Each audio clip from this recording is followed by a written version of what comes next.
আমাৰ শেষ নাম পাউৰাতোলা উৎসৱৰ আজি 87 বৰ্ষ ৭৬ বছৰত ভৰি দিছে।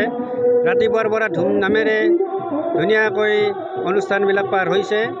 এতিয়া আমাৰ প্ৰদৰ্শনীমূলক মুকলি বিহু হৈ আছে। গতিকে বৰষুণ পৰিছে যদিও মানুহে মুকলি বিহু চোৱাৰ কাৰণে হেঁপাহ কৰিছে বা মানুহখিনি গুচি যোৱা নাই।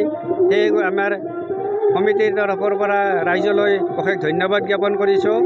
গতিকে আমাৰ এই অনুষ্ঠানটি সুকলমে পাৰ হ'ব বুলি আমি আশা কৰিছোঁ। আমাৰ পাউৰাতোলা উৎসৱ ৮৭ বছৰ হ'ল। তাৰ লগত সংগতি ৰাখি আমি ৰঙালী বিহু উদযাপনো কৰি আহিছোঁ।